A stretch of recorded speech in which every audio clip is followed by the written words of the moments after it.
তাহলে আজকে আমাদের আলোচনার যেটা বিষয় রয়েছে সেটা হচ্ছে ওয়েভ অপটিক্স। ঠিক আছে, আমরা রে অপটিক্স আলোচনা করেছি এর আগের পার্টগুলোতে। তো এখানে আমরা ওয়েভ অপটিক্স স্টার্ট করব। ওয়েভ অপটিক্সের ক্ষেত্রে আমাদের প্রথমে যে জিনিসটা জানতে হবে, যেমন আমরা রে অপটিক্স পড়ার সময় centre of curvature, radius of curvature of mirror, লেন্সের জন্য ফোকাল লেন্থ কোথায়, ফোকাস পয়েন্ট কোথায়, এই সমস্ত টার্মগুলো ডেফিনেশন আগে আলোচনা করেছিলাম। তারপরে আমরা মেন জিনিসে গেছিলাম। তেমনি আমাদের ওয়েভ অপটিক্সের ক্ষেত্রে আমাদের কিছু টার্ম পড়তে হবে, যেমন হোয়াট ইজ ওয়েভ ফ্রন্ট। ঠিক আছে, ফার্স্ট যে টার্মটা রয়েছে যে ওয়েভ ফ্রন্ট জিনিসটা কি। ওয়েভ অপটিক্সে আমাদের প্রথম যে জিনিসটা আলোচনা করতে হবে যে হোয়াট ইজ ওয়েভ ফ্রন্ট। তাহলে ওয়েভ ফ্রন্ট জিনিসটা কি সেটা বলতে গেলে আমাদের প্রথমে একটা এক্সাম্পলের মাধ্যমে যদি আমরা বুঝি যে ওয়েভ ফ্রন্ট হচ্ছে একটা, সাপোজ একটা স্টোনকে একটা কোনো স্টোনকে যদি আমি একটা জলের মধ্যে ফেলে দিই, তাহলে কি হবে? স্টোনটাকে যদি জলের মধ্যে ফেলে দিই তাহলে তার চারপাশে একটা সার্কুলার প্যাটার্ন তৈরি হবে কিনা, মানে স্টোনটাকে যদি জলে ফেলে দিই তার চারপাশে এরকম এরকম এরকম এরকম তৈরি হবে সার্কুলার, বা আমরা এটাকে স্ফেরিক্যাল প্যাটার্নও বলতে পারি। তো এটাকেই বেসিক্যালি ওয়েভ ফ্রন্ট বলা হয়। ঠিক আছে, এটা একটা এক্সাম্পল টাইপে আমি ধরলাম। ওয়েভ ফ্রন্ট জিনিসটা এরকম যে বিভিন্ন টাইপস যখন আমরা পড়বো, যে ওয়েভ ফ্রন্টের এটা একটা টাইপ, যে একটা পয়েন্ট সোর্সের জন্য, জাস্ট একটা ফর পয়েন্টের জন্য ওয়েভটার নেচার কিরকম হয়ে গেল, ওয়েভ ফ্রন্টের নেচারটা হয়ে গেল স্ফেরিক্যাল টাইপের। তাহলে ওয়েভ ফ্রন্ট জিনিসটা হচ্ছে, আমরা যে কোনো একটা ওয়েভের ক্ষেত্রে কি জানি, ক্রেস্ট, এগুলোকে ক্রেস্ট বলা হয়, আর নিচের গুলোকে ট্রাপ বলা হয়, এটা আমরা জানি। তাহলে এই যে ক্রেস্ট আর ট্রাপ, দুটো ক্রেস্ট, এগুলোকে ক্রেস্ট বলা হচ্ছে, বা নিচের গুলোকে ট্রাপ বলা হয়। তাহলে দুটো ক্রেস্ট বা দুটো ট্রাফের মাঝখানে যে গ্যাপ রয়েছে, যে সেপারেশনটা থাকছে, যে ডিস্টেন্স থাকছে, তাকে আমরা বলে থাকি কি ওয়েভলেন্থ অফ দ্য ওয়েভ। তাহলে যেরকম এটাকে ওয়েভলেন্থ হিসেবে আমরা ট্রিট করছি, যে দুটো ক্রেস্ট বা দুটো ট্রাফের মাঝখানে যে সেপারেশন সেটাকে ওয়েভলেন্থ বলা হয়, তো ঠিক সেমনি আমরা এখানে যদি আমরা একটা স্ফেরিক্যাল বা সার্কুলার প্যাটার্নে ধরি, সেখানেও ক্রেস্ট বা ট্রাপ গুলো সেগুলোকেও ধরা হচ্ছে। ঠিক আছে, তাহলে সমস্ত ক্রেস্ট বা ট্রাপ সেগুলো যখন একটা প্যাটার্নে থাকছে, মানে ক্রেস্ট মানে কি, এখানে দেখতে পাচ্ছি অ্যামপ্লিটিউডটা ম্যাক্সিমাম হচ্ছে, আর ট্রাপ মানে অ্যামপ্লিটিউডটা ডাউনওয়ার্ড ডাইরেকশনে ম্যাক্সিমাম, এটা আপওয়ার্ড ডাইরেকশনে ম্যাক্সিমাম। ট্রাফের ক্ষেত্রে আমরা বলতে পারি ইন্টেন্সিটি ডাউনওয়ার্ড ডাইরেকশনে ম্যাক্সিমাম। তাহলে ইন্টেন্সিটি বলো বা অ্যামপ্লিটিউড বলো একই ব্যাপার। তাহলে আমরা এখানে বলতে পারি ক্রেস্টের ক্ষেত্রে যে পার্টিকেলের ডিসপ্লেসমেন্ট হবে, যে ওয়েভের যে এখানে ডিসপ্লেসমেন্ট হচ্ছে, সেই ডিসপ্লেসমেন্টটা ম্যাক্সিমাম হবে ইন দা আপওয়ার্ড ডাইরেকশন ক্রেস্টের জন্য। আর ট্রাফের জন্য পার্টিকেলের যে ডিসপ্লেসমেন্ট হচ্ছে, বা আমরা ওয়েভের এখানে যে ডিসপ্লেসমেন্ট হচ্ছে, সেটা ডাউনওয়ার্ড ডাইরেকশনে ম্যাক্সিমাম হচ্ছে, কোথাও মিনিমাম হচ্ছে না, কিন্তু ডাউনওয়ার্ড ডাইরেকশনে ইন্টেন্সিটি বা আমরা ডিসপ্লেসমেন্ট যাই বলি না কেন সেটা ম্যাক্সিমাম বা অ্যামপ্লিটিউড ম্যাক্সিমাম, আর ক্রেস্টের জন্য আপওয়ার্ড ডাইরেকশনে ম্যাক্সিমাম। তাহলে what is wave front? Wave ফ্রন্টের ডেফিনেশন আমরা এইভাবে বলতে পারি যে ওয়েভ ফ্রন্ট হচ্ছে, wavefront may be defined as the locus of all the points in a medium, locus of all the points in a medium that are vibrating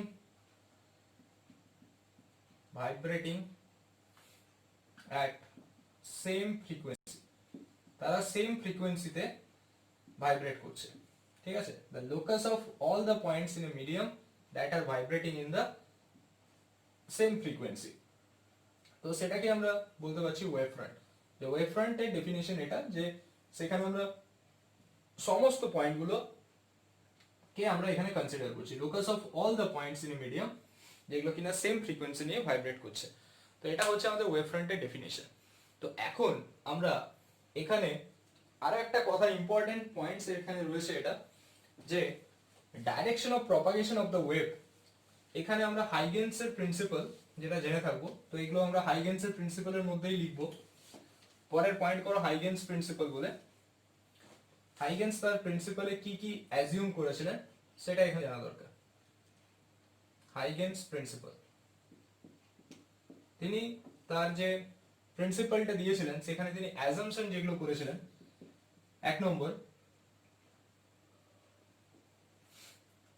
এক নম্বর point হচ্ছে যে ওয়েভ ফ্রন্টের ডেফিনেশন, যেটা আমরা বললাম যে locus of all the points in a medium that vibrates at a same frequency বা constant frequency নিয়ে তারা ভাইব্রেট করছে। এখানে আমরা ওয়েভ ফ্রন্টের ডেফিনেশন এটা আমরা পেলাম, this is known as wave front. Next হচ্ছে second point, the direction of propagation of wave, অর্থাৎ এই যে ওয়েভটা যেদিকে কোন ডাইরেকশনে প্রপাগেট করবে, the direction of propagation of wave is always perpendicular, the direction of propagation of wave is always perpendicular to the wave front. This is very important concept, যে হাইগেনসের প্রিন্সিপালের ক্ষেত্রে এটা একটা খুব ইম্পর্টেন্ট পয়েন্ট, যে the direction of propagation of wave, ওয়েভটা যে ডাইরেকশনে propagate করছে সেটা অলওয়েজ পারপেন্ডিকুলার হবে কার সাথে, to the wave front, wave ফ্রন্টের সাথে এটা পারপেন্ডিকুলার হবে। ঠিক এটার কনসেপ্টটা কিরকম যদি এটাকে আমরা এক্সপ্লেন করি, তাহলে দেখো আমরা একটু আগে ফর পয়েন্ট সোর্সের জন্য ওয়েভ ফ্রন্টটা দেখেছিলাম সার্কুলার বা স্ফেরিক্যাল প্যাটার্নে। ফর এ পয়েন্ট সোর্স আমরা দেখেছিলাম এরকম একটা প্যাটার্ন দিয়েছিলাম, which is সার্কুলার আর স্ফেরিক্যাল আমরা বলতে পারি। তো এইটা দেখো, এখান থেকে যদি আমরা পারপেন্ডিকুলার ডাইরেকশন, মানে এইগুলোকে আমরা রে বলতে পারি, ধরো এই পয়েন্টের রেসপেক্টে এগুলো হচ্ছে রে, অল আর রে, তাহলে the direction of propagation of wave, মানে এই ডাইরেকশনে ওয়েভ প্রপাগেট করছে কি এই ডাইরেকশনে, যে কোনো মানে থ্রু আউট সমস্ত দিকে সেটা প্রপাগেট করতে পারে, এনি ডাইরেকশনে প্রপাগেট করতে পারে। তো ডাইরেকশন অফ প্রপাগেশন যেটা, সেটা হচ্ছে ওয়েভ ফ্রন্টের সাথে পারপেন্ডিকুলার থাকবে। তা যেটা আমাদের বললো যে কোনো জায়গায় যে the direction of propagation of wave is always perpendicular to the wave front.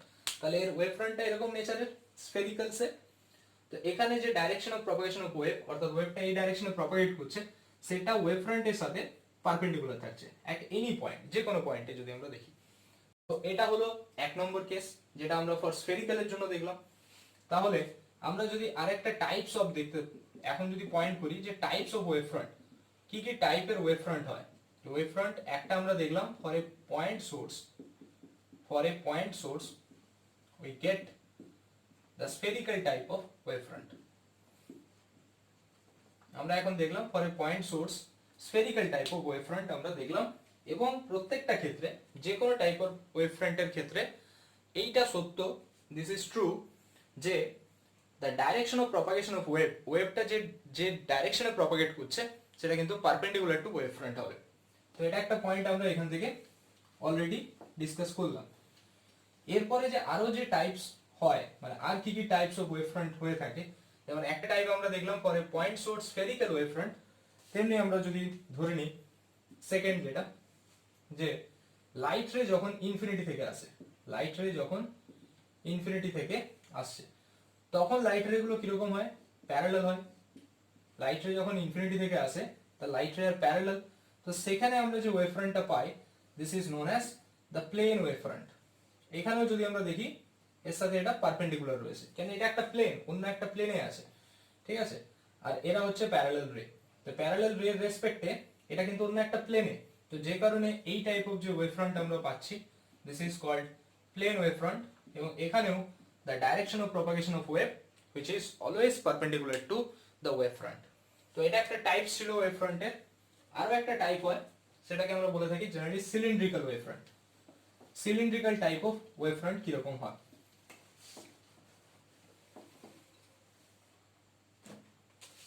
For a line, just like এরকম লাইনের জন্য এর জন্য রে যাবে এদিকে, এর জন্য এদিকে, যেরকম এদিকে প্রপাগেট করবে, তাহলে আলটিমেট এটা আমরা একটা সিলিন্ড্রিক্যাল টাইপ অফ শেপ পাচ্ছি। তাহলে ফর এ জাস্ট একটা লাইনের জন্য এরকম লিনিয়ার কোনো কেসের জন্য আমরা এখানে পাচ্ছি সিলিন্ড্রিক্যাল টাইপ অফ ওয়েভফ্রন্ট। আমরা এখানে কি টাইপ অফ ওয়েভফ্রন্ট পাচ্ছি, cylindrical type of wavefront.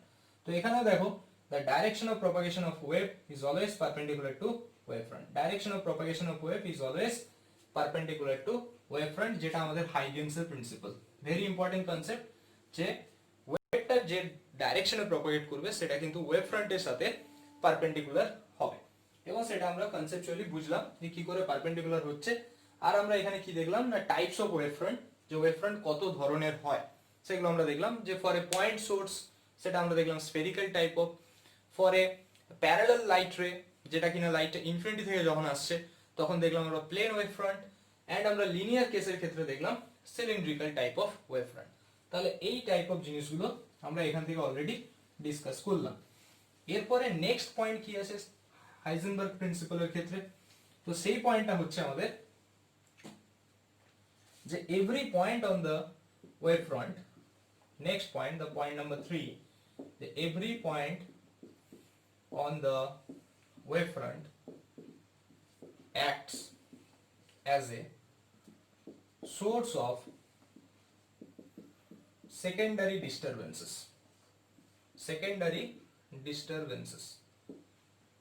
which produces their own wavelets, ঠিক আছে, and they spread out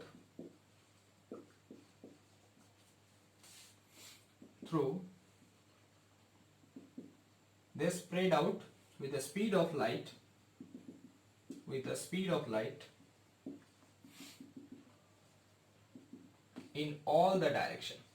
এখানে নেক্সট পয়েন্ট যেটা ছিল সেটা কি বলছে, ভেরি ইম্পর্টেন্ট পয়েন্ট এটা, যে every point on the wave front, মানে আমি এটা এক্সপ্লেন করছি তা আগে পয়েন্টটা বুঝো। Every point on the wave front acts as a source of secondary disturbance, মানে প্রত্যেকটা পয়েন্ট ওয়েভ ফ্রন্টের, যেটা আমরা স্ফেরিক্যালের পয়েন্ট সোর্সের জন্য আমরা স্ফেরিক্যাল দেখেছিলাম, তো স্ফেরিক্যালের প্রত্যেকটা পয়েন্ট, ধরো এইখানের একটা পয়েন্ট, প্রত্যেকটা পয়েন্ট আবার মানে এইখানে যে পয়েন্টসগুলো রয়েছে আমরা যদি পয়েন্টগুলো দেখি, যে এখানে প্রত্যেকটা পয়েন্ট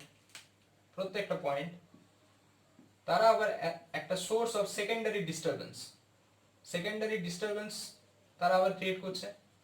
তো এই যে সেকেন্ডারি ডিস্টারবেন্সের সোর্স হিসেবে কাজ করছে, তো তারা আবার কি করতে পারে না, তারা আমাদের একটা করে ওয়েভলেটস জেনারেট করতে পারে এবং তারা স্প্রেড হতে পারে in any direction with the speed of light.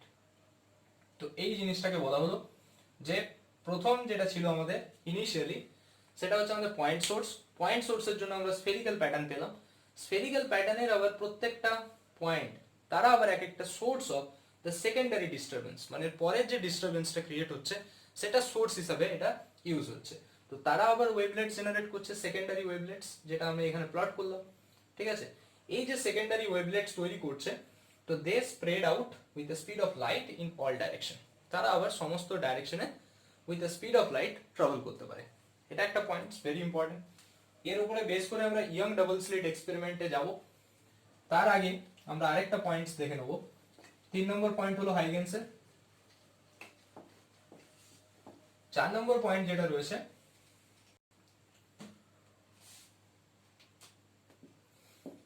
the common tangent of all the secondary wavelets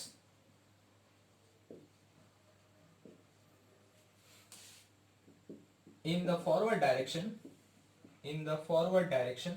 এই কথাটা কিন্তু খুব ইম্পর্টেন্ট। ফরওয়ার্ড ডাইরেকশন, কেন ব্যাকওয়ার্ডে নয় সেটা আমি বলছি, আগে এটা লিখিয়ে নেন।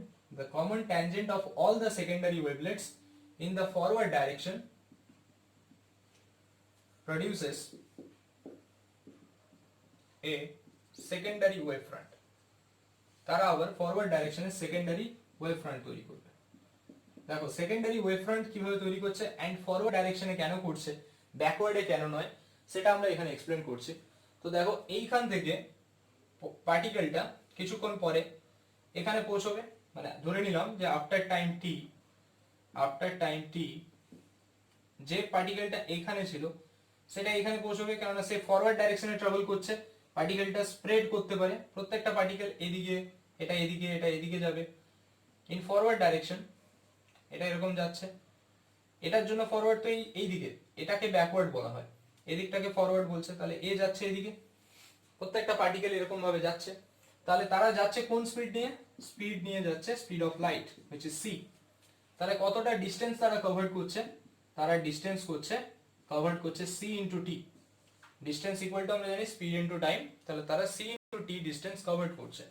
ডিসটেন্স কভার্ড করে যদি আমরা দেখি যে এটা তো ছিল, এখানে এটা স্ফেরিক্যাল ছিল, আমরা যদি একটা পার্টকে নিয়ে নিই স্ফেরিক্যালে,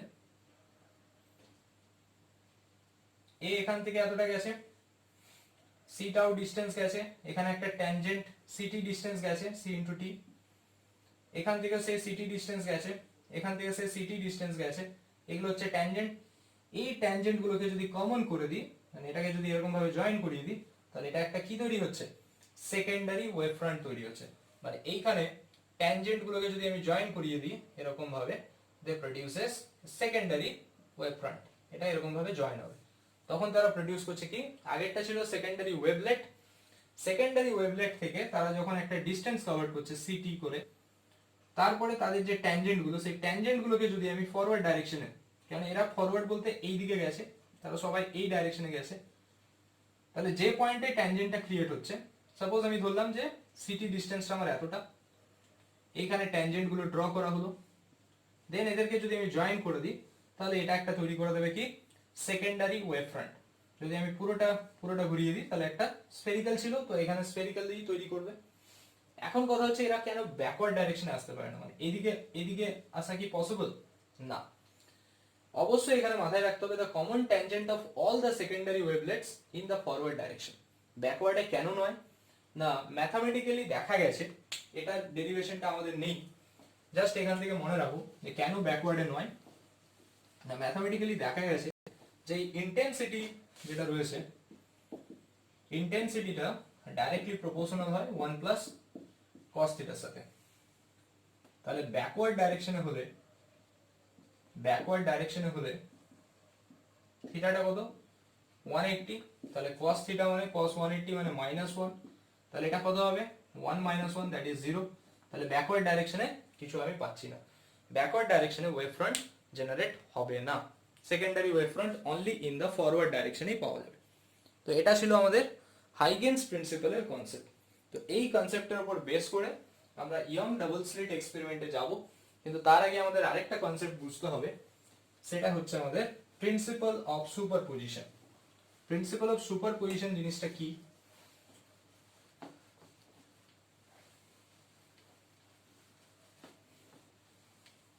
দেখো প্রিন্সিপাল অফ সুপারপজিশন যেটা আমরা ওয়েবসে ক্লাস 11 এ স্টাডি করেছি, তো ঠিক সেই জিনিসটাই এখানে আমাদের জানতে হবে।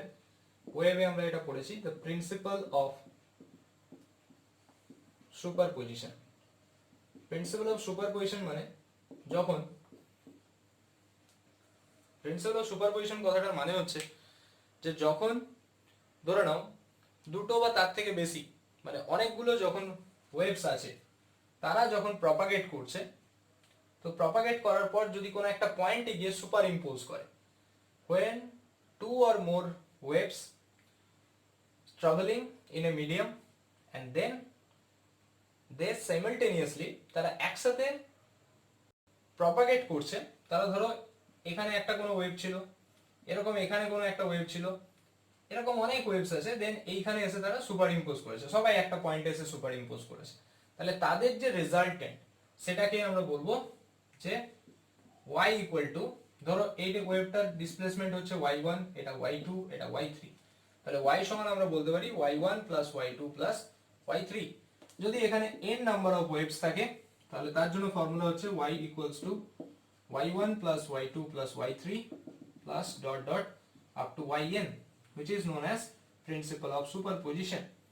তো এটা আমরা এখান থেকে পেলাম, যেটা আমরা ওয়েভসে অলরেডি ক্লাস 11 এ একটু স্টাডি করেছি, জাস্ট আমাদের এর কনসেপ্টটা এখানে লাগবে, কারণ ইয়ং ডাবল স্লিটেও আমরা দেখব যে ওয়েভগুলো কি করে সুপার ইম্পোজ করে যাচ্ছে, তখন আমরা জাস্ট এর প্রিন্সিপালটা ইউজ করব। এবং এখানে আমাদের জানতে হবে যে কনস্ট্রাকটিভ এন্ড ডিস্ট্রাকটিভ ইন্টারফারেন্স। তাহলে দেখো আমি এখানে একটা নর্মাল কনসেপ্ট দিচ্ছি যে what is constructive and what is destructive. Constructive আর ডিস্ট্রাকটিভ বলতে গেলে, ধরো একটা রে, একটা ওয়েভ এরকম আছে, আরো একটা ওয়েভ এরকম রয়েছে, তাহলে আলটিমেট দুটো যখন সাইমালটেনিয়াসলি অ্যাড হবে, এটাও আপওয়ার্ডে আসে এটাও আপওয়ার্ডে আসে, তাহলে এটা কোথাও না কোথাও রেজাল্টেন্ট এরকম দেবে, তো এটা হচ্ছে কনস্ট্রাকটিভ। যদি আমরা দেখি যে একটা এরকম আছে আরো একটাও এরকম আছে, তাহলে তাদের রেজাল্টটা কোথাও না কোথাও এরকম দেবে, which is known as destructive। এখন আমরা একটা ওয়েভস এরকম থাকলো, একটা ওয়েভস এরকম থাকলো, এদের রেজাল্টেন্ট কি দেবে? এদের রেজাল্টেন্ট জাস্ট নিউট্রালাইজ করে দেবে।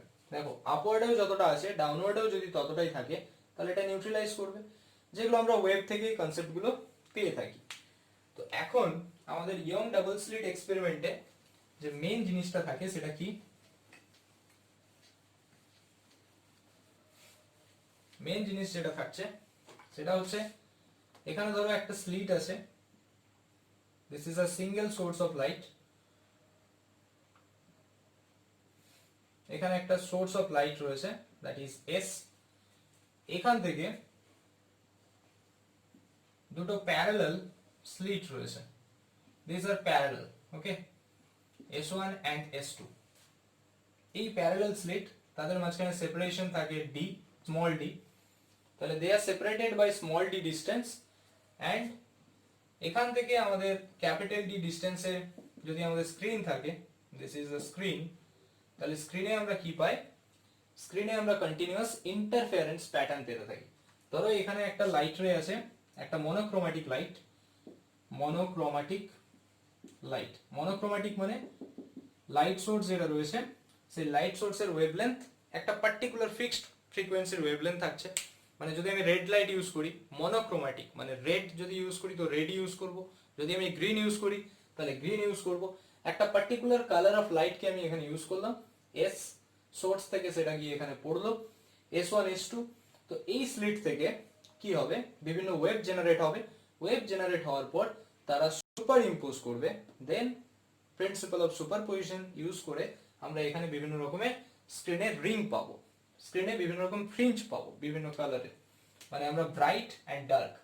যদি আমি ব্ল্যাকটাকে সাপোজ ডার্ক দিয়ে বোঝাই তাহলে আমরা অল্টারনেট একটা ব্রাইট একটা ডার্ক এরকম পেতে থাকবো, অল্টারনেট একটা ব্রাইট একটা ডার্ক ফ্রিঞ্জ এরকম আমরা পেতে থাকবো, একটা ব্রাইট ফ্রিঞ্জ একটা ডার্ক ফ্রিঞ্জ এরকম প্যাটার্ন আমি পেতে থাকবো। এখানে এটাকে আমরা ডার্ক ফ্রিঞ্জ বললাম আর এটাকে আমরা ব্রাইট ফ্রিঞ্জ বললাম। তাহলে this is the main concept. এবার এখানে আমরা এর রেসপেক্টে এটা আসার আগে আমরা আরেকটু কন্ডিশন গুলো জেনে নিই ফর কনস্ট্রাকটিভ এন্ড ডিস্ট্রাকটিভ এর জন্য কি কি আছে।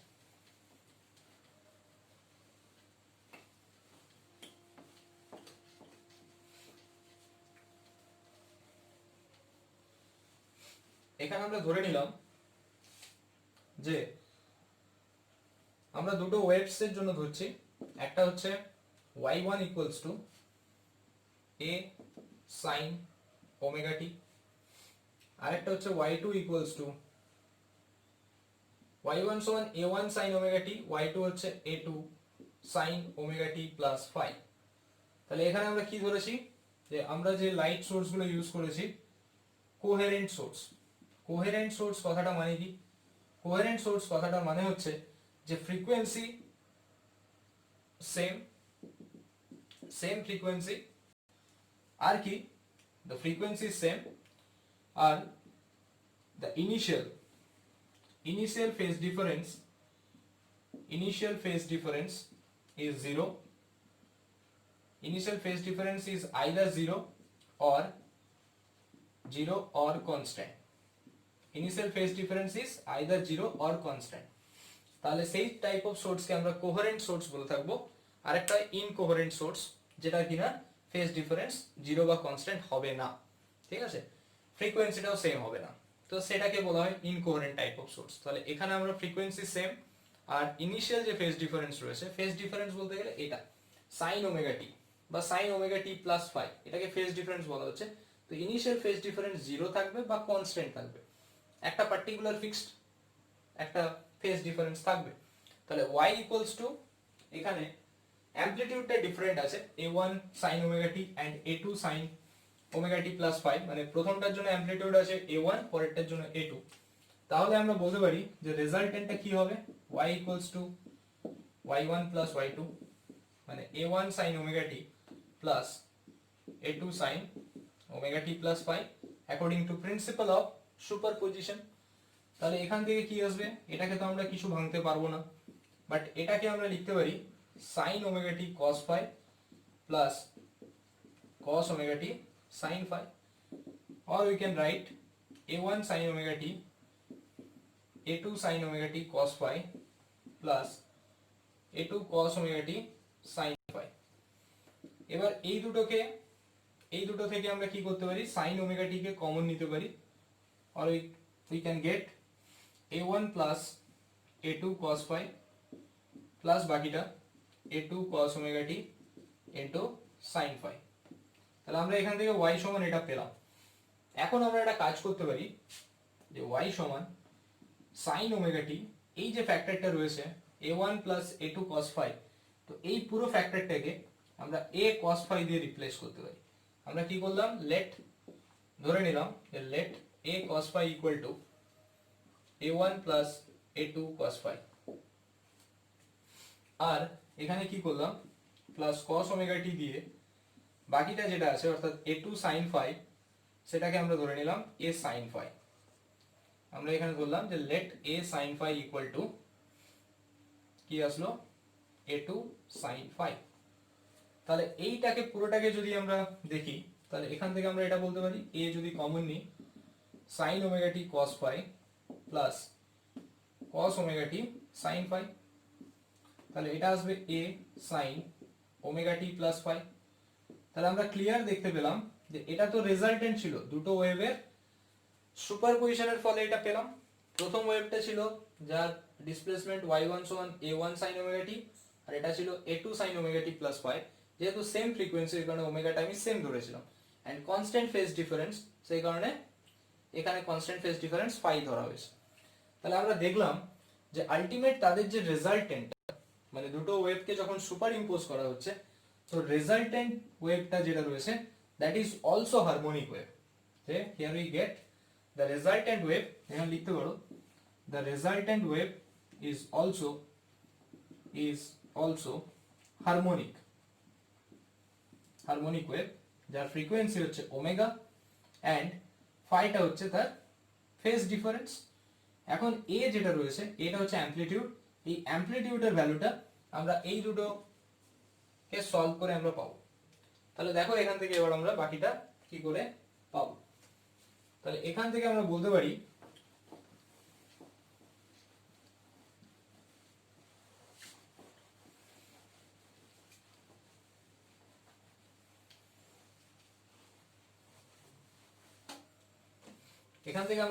যে ফার্স্ট ইকুয়েশনটাকে যদি স্কোয়ার করে দিই we get a square cos square phi equal to a1 plus a2 cos phi এর হোল স্কয়ার, আর সেকেন্ডটাকেও যদি স্কোয়ার করে দিই a square sin square phi equal to a2 square sin square phi।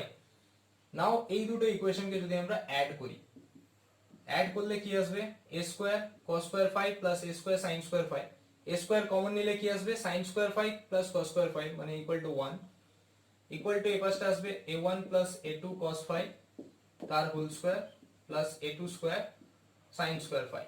তাহলে এটাকে solve করলে কি আসবে a1 square plus a2 square cos square phi plus 2a1 a2 cos phi plus a2 square sin square phi। তাহলে আমরা পেয়ে যাচ্ছি a square equal to a1 square plus এই যে a2 square cos square phi আর a2 square sin square phi, a2 square যদি common নিই sin square plus cos square মানে 1 plus থেকে যাচ্ছে 2a1 a2 cos phi। তাহলে এখন এখানে যদি আমরা k দিয়ে মাল্টিপ্লাই করে দিই বোথ সাইডে, তাহলে এটা এরকম দেখতে লাগবে k a2 square 2k a1 a2 cos phi।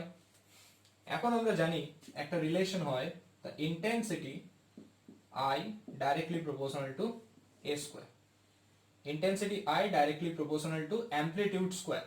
তাহলে intensity I equal to k a square লিখতে পারি। তাহলে আমরা এই যে k a square আছে এর জায়গায় I দিয়ে রিপ্লেস করতে পারি। তাহলে এখান থেকে আমরা পাচ্ছি k a square equal to, এটাকে আরেকটু সাজাতে পারি k a1 square plus k a2 square, এটাকে লিখতে পারি root over k a1 again root over k a2 into cos phi। তাহলে দেখো এখানে root k into root k মানে k, আর a1 টা এর সাথে নিয়েছি a2 টা এর সাথে নিয়েছি। তাহলে এই যে k a square ওর জায়গায় আমরা লিখতে পারি I, k a1 square I1 লেখা যেতে পারে, প্লাস এটা হচ্ছে i2 plus 2 root over i1 root over i2, মানে এটাকে আমরা লিখতে পারি root over i1 i2 into cos phi. তাহলে এটা একটা রিলেশন আমরা পেলাম in terms of intensity.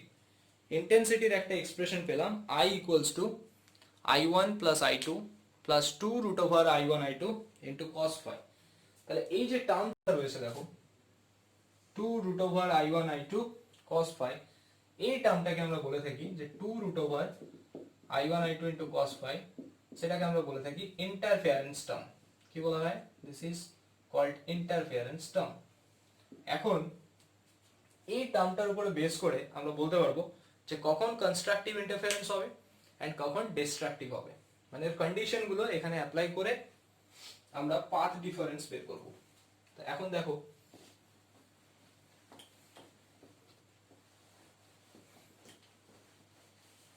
For constructive interference এর ক্ষেত্রে কি হয়?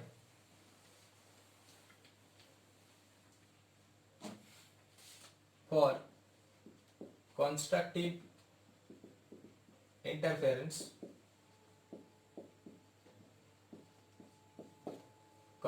ইন্টারফারেন্স এর ক্ষেত্রে আমরা বলতে পারি এই যে টার্মটা ছিল root over 2 i1 i2 cos phi, mainly এটাকে ইন্টারফারেন্স টার্ম বলে, কিন্তু তার মধ্যে পুরোটা ডিপেন্ডেন্সি কার উপরে রয়েছে?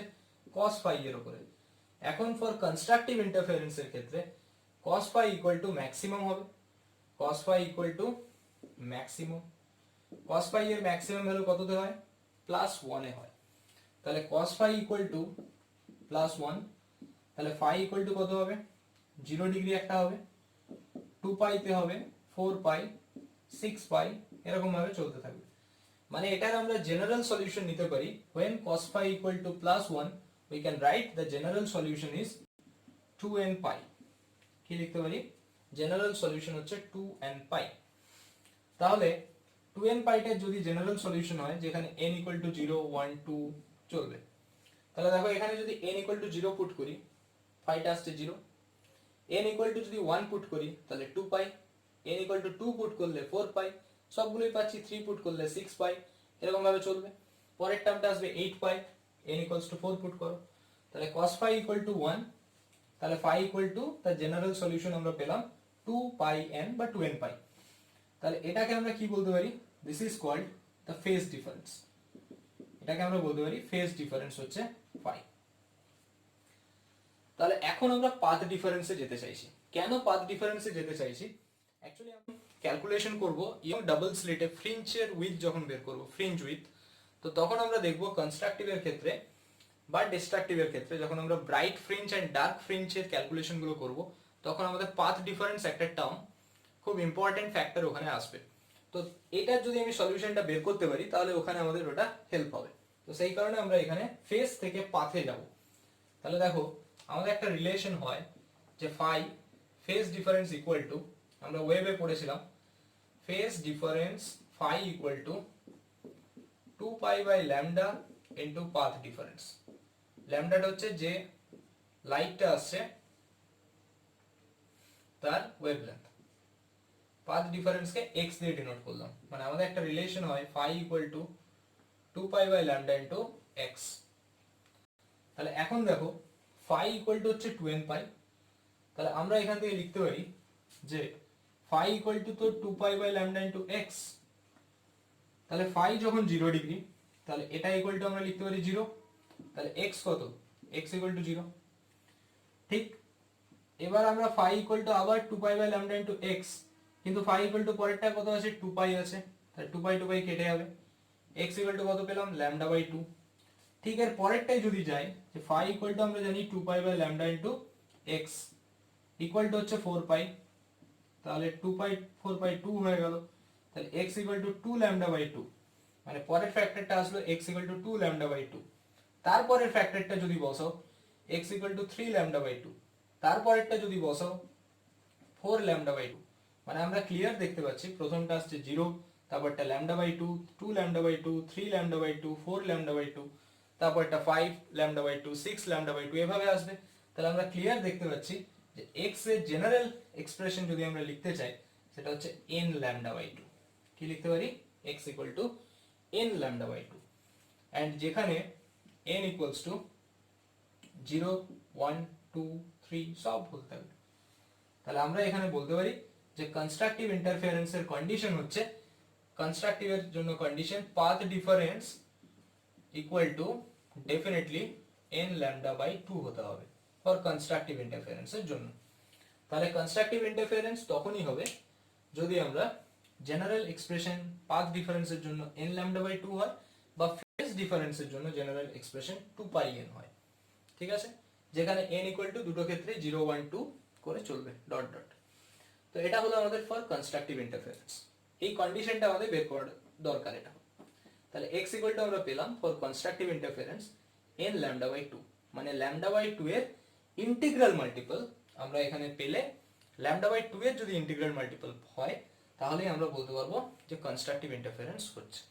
ঠিক তেমনি আমরা ডিস্ট্রাকটিভ ইন্টারফারেন্সের জন্য যদি দেখি, for destructive interference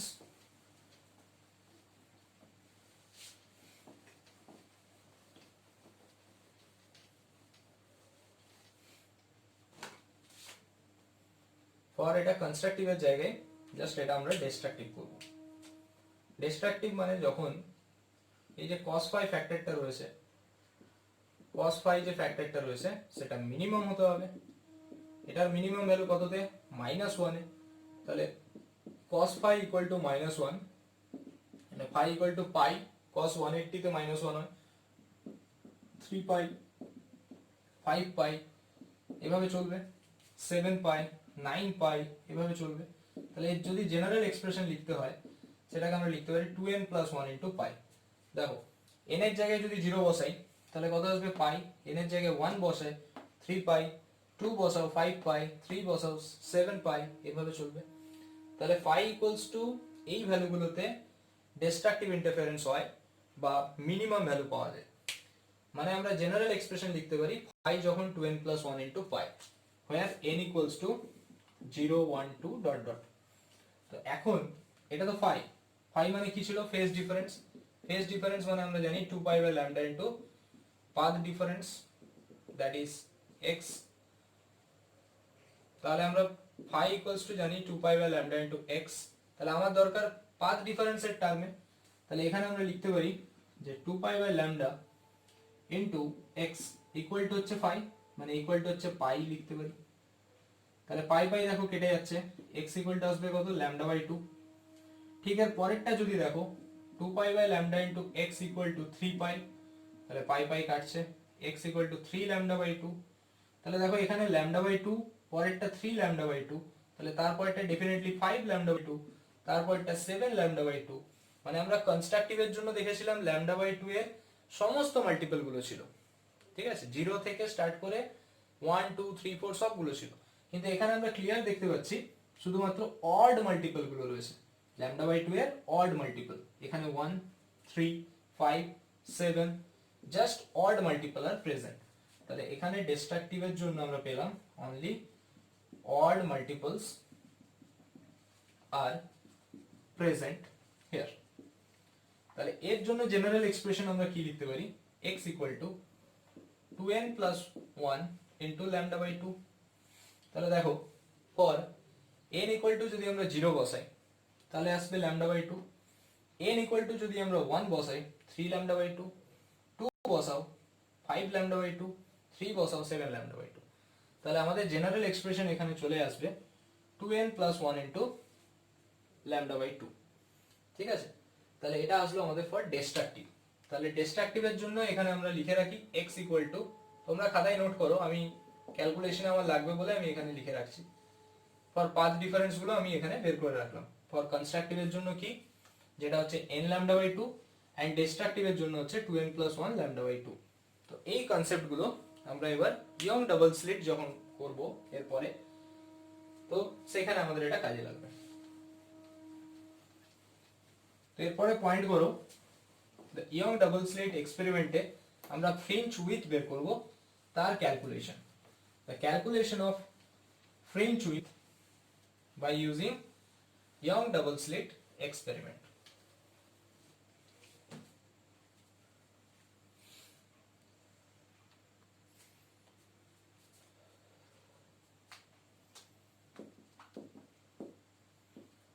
next point হচ্ছে calculation of fringe width by using Young double slit experiment. তাহলে ইয়ং ডাবল স্লিট এক্সপেরিমেন্টের মাধ্যমে আমরা ফ্রিঞ্জ উইথ ক্যালকুলেশন করতে স্টার্ট করছি আর কি। তাহলে দেখো এখানে আলটিমেট জিনিসটা কি ছিল, এখানে যদি কোনো একটা মনোক্রোম্যাটিক সোর্স লাইট হয়, সাপোজ দিস ইজ এস, তাহলে এখান থেকে কি হবে, বিভিন্ন টাইপের আমরা ফ্রিঞ্জ পাবো। মানে এইখান থেকে আমরা যদি সোর্স ধরে নিই, এস থেকে লাইট রে পাশে আসবে, দেন এখানে জাস্ট লাইক এরকম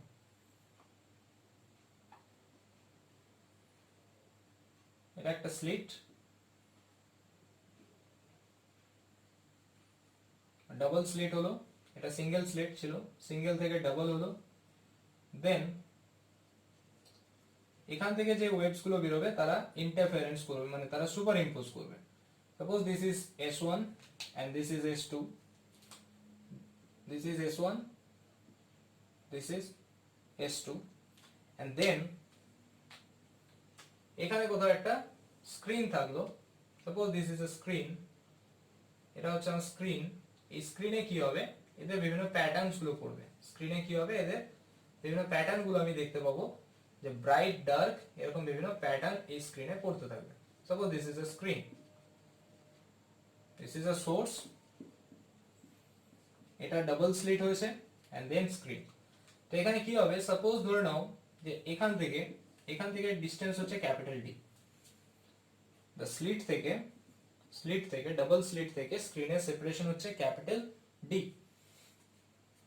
তো এখান থেকে লাইট রে সাপোজ এইখানে কোনো একটা পয়েন্টে এসে মিট করছে, ধরে নাও suppose the point is P, and এর সেন্টার কোথায় হবে, এর সেন্টার হবে জাস্ট লাইক এখানে, suppose there is O point, and আমরা এখানে ধরে নিলাম যে ও থেকে পি অবধি যে সেপারেশন রয়েছে, the separation between O and P, সেটা হচ্ছে এক্স, ওপি ইকুয়াল টু আমরা এখানে ধরলাম এক্স সেপারেশন। তাহলে এখান থেকে যে পয়েন্টটা আমরা এখানে কোনো একটা এ ধরলাম, আর এটা থেকে একটা পয়েন্টস যেটা আমরা এখানে বি ধরলাম, suppose A and B, this are the two points. তাহলে S1 আর S2 এর মাঝখানে দ্য সেপারেশন বিটুইন, এখানে আরো ধরলাম আমরা দ্য সেপারেশন বিটুইন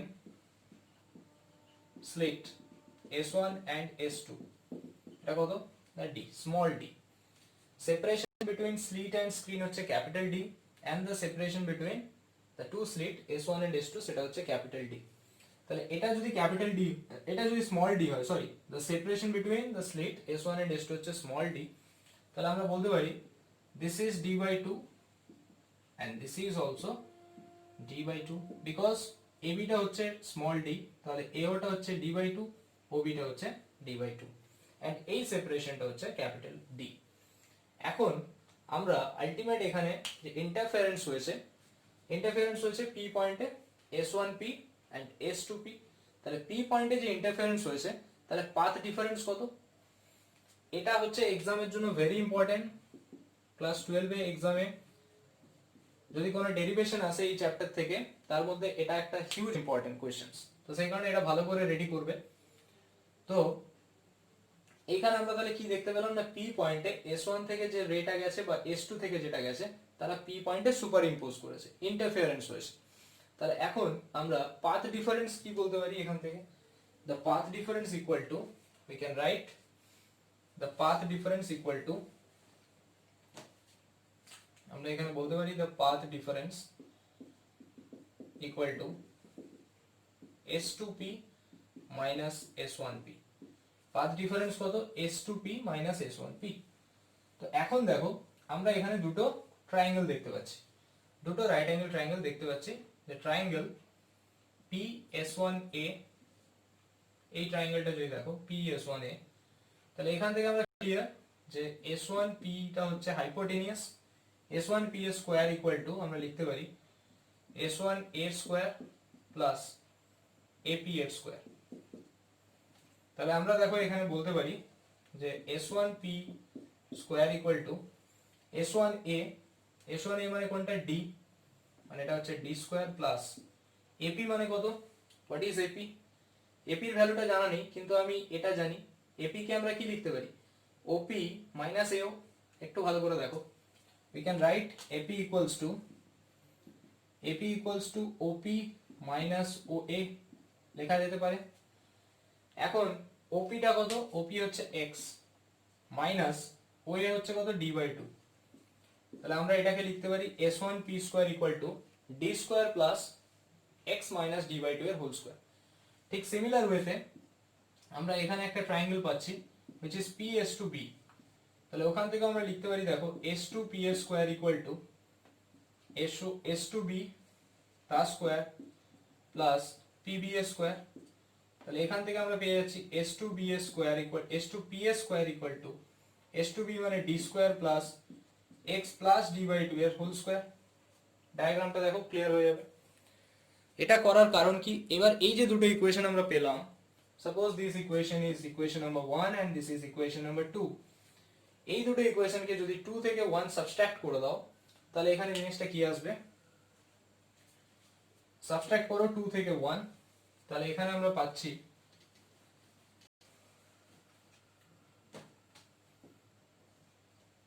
এটা x ছিল, তাহলে আমরা এখানে 2 minus 1 যদি করি then we get s2p square minus s1p square equal to দেখো d square plus x plus d by 2 এর whole square minus d square minus x minus d by 2 এর হোল স্কয়ার। তাহলে ক্লিয়ার দেখতে পাচ্ছি d square ফ্র্যাকশনটা কেটে যাবে, d square ফ্যাক্টরটা এখান থেকে ক্যান্সেল আউট হয়ে যাবে। তাহলে d স্কয়ারটা যদি আউট হয়ে যায়, ক্যান্সেল হয়ে গেল, তাহলে আমরা এটা পেয়ে যাচ্ছি x square plus d square by 4 plus 2x d by 2 minus x square minus d square by 4 plus 2x d by 2। তাহলে আমাদের এটাও কেটে যাচ্ছে, শুধু পড়ে থাকছে আমাদের 2xd। তাহলে আমরা পেয়ে যাচ্ছি s2p square minus s1p square equal to 2xd। এটাকে আমরা কি লিখতে পারি, s2p plus s1p s2p minus s1p that equal to 2xd। ঠিক আছে, তাহলে s2p minus s1p যেটা সেটাই তো পাথ ডিফারেন্স ছিল, and s2p plus s1p তার ভ্যালু আমরা জানা নেই, কিন্তু ওটাকে আমরা অ্যাজিউম করতে পারি। দেখো এখানে যে p পয়েন্টটা রয়েছে আর o পয়েন্টটা রয়েছে সেটাকে খুব কাছাকাছি ধরা হয়, তো যদি কাছাকাছি ধরি তাহলে আমরা লিখতে পারি s2p বা s1p, এখানে কি ধরছি আমরা, p point is very close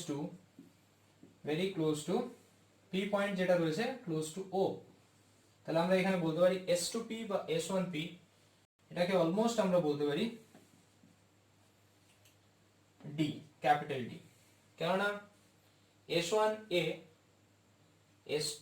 p R o যদি কাছাকাছি হয় তাহলে s1p এর জায়গায় আমরা s1a লিখতে পারি বা s1o লেখো কি s2o লেখো, অলমোস্ট ওটা d হবে। তাহলে এটা হয়ে যাচ্ছে d প্লাস d মানে 2d into s2p minus s1p equal to 2xd। তাহলে আমরা s2p মাইনাস s1p টা খুব ইজিলি পেয়ে যাচ্ছি। দেখো আমরা এখান থেকে খুব ইজিলি পেয়ে গেলাম s2p minus s1p equal to 2xd by 2d, 2 two cancel, তাহলে পাথ ডিফারেন্স যেটা কিনা আমরা p দিয়ে ডিনোট করছি, পাথ ডিফারেন্স সাপোজ এখানে p দিয়ে ডিনোট করলাম, path difference equal to xd by d, this is the expression of path difference। এবারে আমরা আসবো যে ব্রাইট ফ্রিঞ্জ আর ডার্ক ফ্রিঞ্জের কনসেপ্টে। ব্রাইট ফ্রিঞ্জ কখন হবে, ডার্ক ফ্রিঞ্জ কখন হবে, একটু যদি আমরা ভাবি ব্রাইট ফ্রিঞ্জ কখন হতে পারে, ব্রাইট ফ্রিঞ্জ হবে আমাদের কনস্ট্রাকটিভ ইন্টারফারেন্সের সময়। ঠিক আছে, যেখানে cos phi যে ইন্টারফারেন্স ফ্যাক্টরটা ছিল যে 2√i1 i2 cos phi, তো সেই cos phi ফ্যাক্টরটা যেখানে ম্যাক্সিমাম হবে সেইখানে আমরা কনস্ট্রাকটিভ প্যাটার্ন পাবো, মানে path difference equal to xd by d। আবার পাথ ডিফারেন্স আমরা জানি ফর কনস্ট্রাকটিভ এর জন্য কত হয়, n lambda বাই 2, জাস্ট এটা equal to n lambda by 2 put করে দেবো। ঠিক সেম ওয়েতে আমরা ডিস্ট্রাকটিভ যখন হবে যেখানে cos phi টা মিনিমাম হবে, তো xd বাই d এর জায়গায় আমরা 2n plus 1 lambda by 2 put করব, তো সেখান থেকে আমরা এবার এক্সপ্রেশন ফাইন্ড আউট করব। তাহলে দেখো জিনিসটা কিরকম হবে।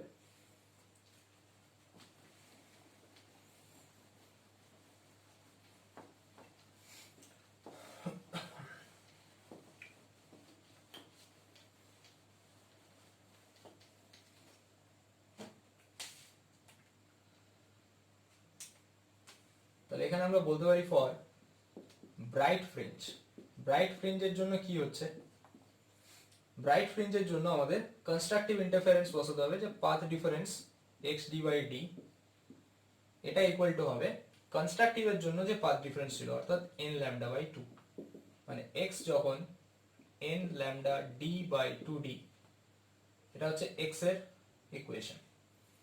এখন n ইকুয়াল টু, এখানে n ইকুয়াল টু কত, এখানে n ইকুয়াল টু 0 1 2 3 এরকম।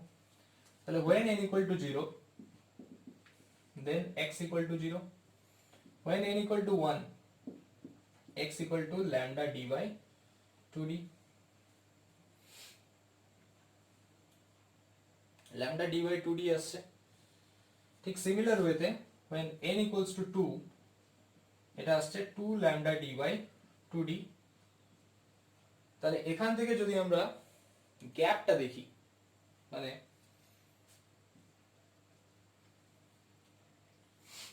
এখান থেকে যদি আমরা গ্যাপটা দেখি তাহলে এখানে আমাদের কি আসবে,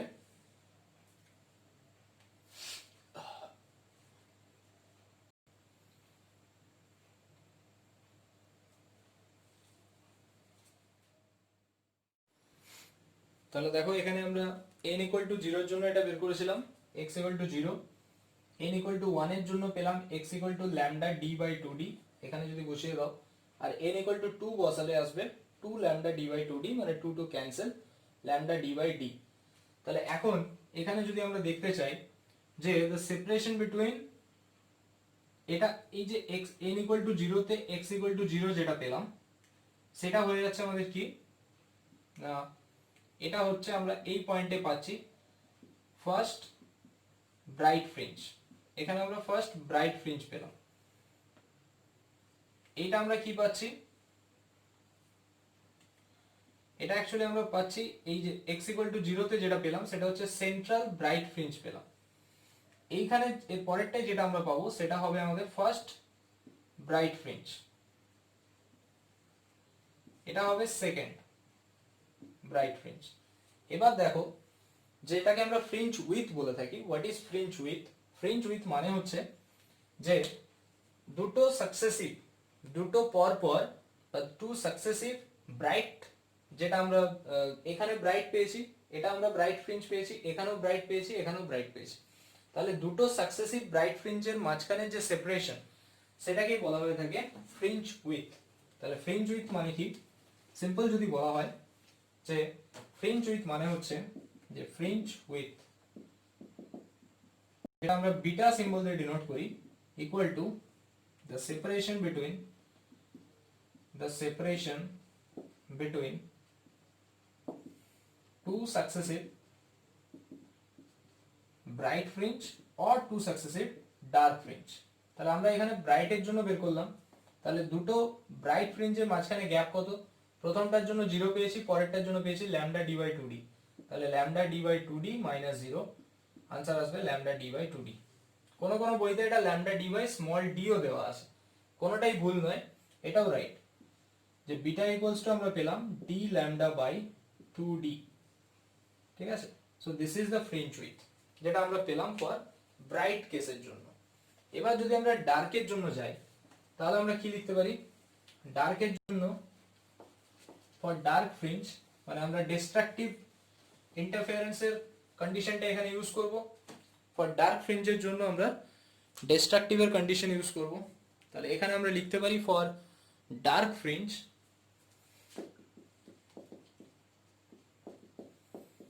ডার্ক ফ্রিঞ্জের ক্ষেত্রে আমরা জানি path difference p equal to আছে x d বাই d, এটা ইকুয়াল টু কত হবে 2n প্লাস 1 ইনটু ল্যামডা বাই 2, তাহলে এখন x ইকুয়াল টু কত 2n plus 1 lambda d by 2d। এখানে আর n ইকুয়াল টু 0 বসবে না, এখানে কেন না n ইকুয়াল টু কেন 0 বসবে না, তার কারণ হচ্ছে আগেরটাতে আমরা দেখে নিয়েছি সেন্ট্রালে আমরা ব্রাইট পেয়েছি, তাহলে সেন্ট্রালে নিশ্চয়ই ডার্ক পাবো না, তাহলে ফার্স্ট কেস হবে when n equal to 1, তাহলে x equal to কত হবে, n যদি 1 হয় 2 plus 1 মানে 3 lambda d by 2d, n equal to 2 5 lambda d by 2d, n equal to 3 x equal to 7 lambda d by 2d। তাহলে এখানে দেখো, তাহলে এখানে যদি আমরা ফ্রিঞ্জ উইথ বের করতে চাই, fringe with beta, beta equals to, ওখানে ছিল আমাদের ব্রাইট এর জন্য the separation between two successive bright fringe, এখানে হবে the separation between two successive dark fringe।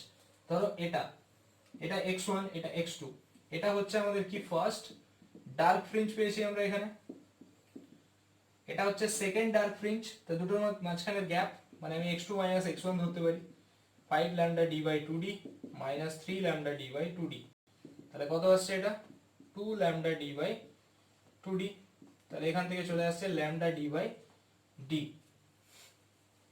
তাহলে এখানে আমরা ফ্রিঞ্জ উইথ পেয়ে যাচ্ছি lambda d by d।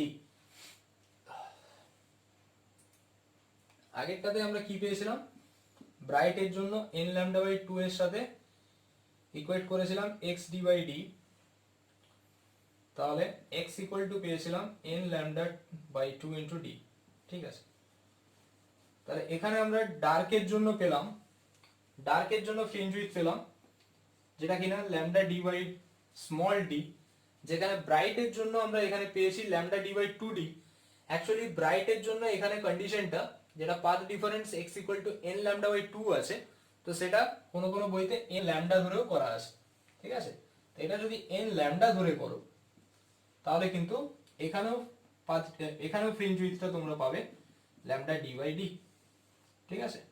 তাহলে যদি ফ্রিঞ্জ উইথ বলে তোমরা ডাইরেক্ট এই ফর্মটা বসাবে lambda d by lambda capital d by small d, ঠিক আছে, ফ্রিঞ্জ উইথ।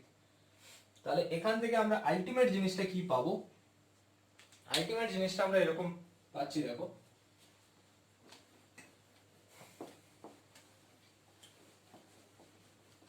যে একদম সেন্ট্রালে, একদম সেন্ট্রাল, এটা যদি সেন্ট্রাল হয় ইন্টেন্সিটি, ইন্টেন্সিটির সাথে যদি আমরা প্লট করি, এটা সেন্ট্রালে আমরা এখানে x ইকুয়াল টু 0 পজিশনে আমরা একটা সেন্ট্রাল ব্রাইট ফ্রিঞ্জ পেলাম, এটা কি সেন্ট্রাল ব্রাইট ফ্রিঞ্জ। এর পরেরটা কি হবে, এরকম যদি হয় ঠিক সেরকম এপাশেও থাকবে, এটা হচ্ছে সেন্ট্রাল ব্রাইট, এটা হচ্ছে আমাদের ফার্স্ট ডার্ক যেটা D1 বললাম, এটা হচ্ছে আমাদের ব্রাইট B1 দিয়ে লিখলাম, তেমনি এটা হচ্ছে ফার্স্ট ব্রাইট, এটা এটা হচ্ছে সেন্ট্রাল ব্রাইট, তারপর এটা ফার্স্ট ব্রাইট, এটা তেমনি D2, এটা তেমনি B2, ঠিক সেমনি এপাশে আছে D1 ডার্ক, এটা আছে B1, এটা D2, এটা B2, এটা আবার D3, এটা আবার D3, ঠিক এরকম আমরা ফ্রিঞ্জ এখানে পেতে পারবো ডার্ক আর ব্রাইট করে, মাঝখানটা সেন্ট্রাল, দেন ডার্ক ব্রাইট, ডার্ক ব্রাইট, এপাশেও তাই। তো এখান থেকে এর উপরে বেস করে আমরা কিছু নিউমেরিক্যাল করব পরের ক্লাসে, আজকে জাস্ট থিওরিটা তোমরা এখান থেকে নোট করো। আর এইখানে যেটা তোমরা দেখতে পাবে, এটা করার সময় বইয়ের সাথে মেলাতে গেলে একটা কনফিউশন থাকবে, কেননা অনেক বইতে এটাও দেওয়া আছে d lambda by 2d, এটা হচ্ছে ফ্রিঞ্জ উইথ এসছে, যেটা আমরা বের করলাম ফর ব্রাইটের জন্য দেখলাম এটা রয়েছে, ডার্কের জন্য রয়েছে d lambda by small d। তো আমরা কোনটা ধরবো পার্টিকুলারলি ম্যাথ করার সময়, নাহলে ক্যালকুলেশনে গন্ডগোল হবে, তো সেটা আমি ম্যাথ ক্লাসেই বলবো তোমাদের, ম্যাথ যখন নেবো এটা থেকে। তাহলে আপাতত জেনে রাখো যে fringe with beta equals to d lambda by small d ধরে রাখো, ঠিক আছে, ক্যাপিটাল D নয়, স্মল d, মানে d lambda by 2d নয়, 2d ও রাখতে পারো বা d lambda by d ও রাখতে পারো, ঠিক আছে।